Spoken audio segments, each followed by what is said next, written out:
E se a forma como a maioria de nós estuda estiver completamente errada?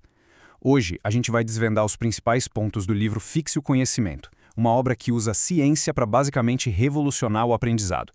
Então, se prepara, porque as ideias aqui podem mudar tudo o que se achava que sabia sobre adquirir novas habilidades. E olha, isso aqui não é baseado em achismo não. É o resultado de uma década de pesquisa de psicólogos cognitivos que decidiram testar na prática as nossas crenças mais comuns sobre aprendizado. E a conclusão, vou te dizer, é surpreendente. A nossa intuição, na maioria das vezes, acaba nos levando para o caminho errado. Então vamos direto à pergunta que está no centro de tudo isso. E se aquelas técnicas que a gente usou a vida inteira, sabe? Reler, grifar o material, não fossem apenas pouco eficazes, mas talvez o pior jeito de aprender? A ciência por trás do aprendizado tem umas revelações que são, no mínimo, chocantes. Ok, o primeiro grande obstáculo que o livro aponta é algo que afeta todo mundo, mesmo sem a gente perceber: a perigosa ilusão do conhecimento. Pensa um pouco na diferença entre ter fluência e ter domínio sobre um assunto. Reler um texto várias vezes dá aquela sensação de que a gente está voando, né? Tudo parece familiar, parece fácil. Mas é uma armadilha. Essa sensação de facilidade, essa fluência, raramente se transforma em aprendizado de verdade de longo prazo. É como confundir reconhecer a letra de uma música com saber cantar ela de cor do início ao fim. Agora, vamos atacar o maior mito de todos, a estratégia de estudo que é, de longe, a mais popular e, ironicamente, uma das mais inúteis: a simples e pura repetição. Aqui está a diferença fundamental. De um lado, a gente tem a releitura e a prática massiva. Aquele famoso estudar até decorar é passivo. Do outro lado, tem o aprendizado que exige esforço. Pensa assim, o cérebro é como o músculo. Quando ele precisa se esforçar para buscar uma informação, aquela conexão neural fica muito mais forte e duradoura. Aprendizagem fácil, infelizmente, é a aprendizagem que se esquece fácil. E isso nos leva à primeira grande solução, que vira essa lógica de ponta cabeça. A estratégia mais eficaz não é ficar tentando colocar informação para dentro do cérebro, mas sim tentar puxar a informação de dentro dele. O nome disso é prática de recuperação. E como isso funciona na prática? É surpreendentemente simples, na verdade. Em vez de reler um capítulo, fecha o livro e tenta se lembrar dos pontos principais. Usa flashcards. Cria um pequeno teste para si mesmo.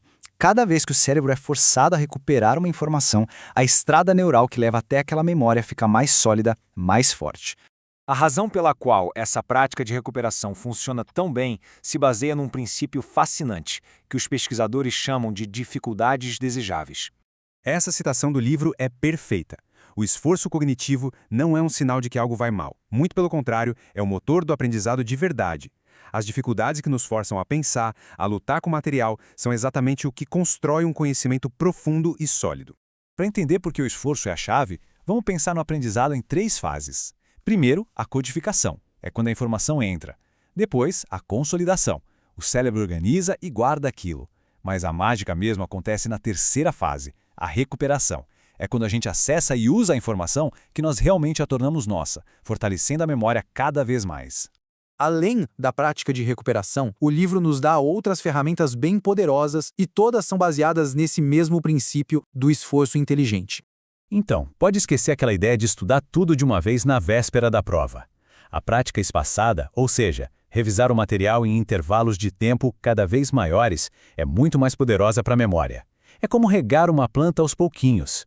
Já a intercalação, que é misturar diferentes tipos de problemas ou assuntos, força o cérebro a identificar padrões e escolher a estratégia certa para cada um, criando um conhecimento muito mais versátil. Temos também a elaboração e a geração. Elaborar é basicamente conectar o conhecimento novo com algo que a gente já sabe, talvez explicando para outra pessoa ou criando uma analogia. Já a geração é o ato de tentar resolver um problema antes de ver a resposta. E o mais interessante é que, mesmo que se erre, esse esforço inicial prepara o terreno para que o cérebro absorva a solução de um jeito muito mais profundo depois. E tudo isso nos leva à mensagem final, e talvez a mais transformadora que o livro nos traz. O ponto central é este aqui. A ideia de que a gente nasce com uma inteligência fixa é um dos maiores mitos que existem. O livro nos mostra de uma forma muito poderosa que, com as estratégias certas e com o esforço direcionado, as nossas capacidades intelectuais estão sim sob nosso controle. Não é uma questão de ter o dom, e sim de ter um método. E essa percepção muda tudo. A dificuldade deixa de ser um sinal de fracasso e passa a ser um sinal de que o aprendizado está acontecendo. Errar, se corrigir, tentar de novo, isso não é um contratempo. São os próprios degraus que constroem a ponte para um conhecimento avançado, para a verdadeira expertise. E a gente termina com essa reflexão.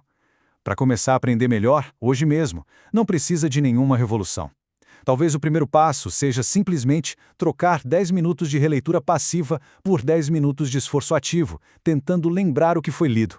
A ciência garante, pequenas mudanças como essa podem levar a resultados extraordinários.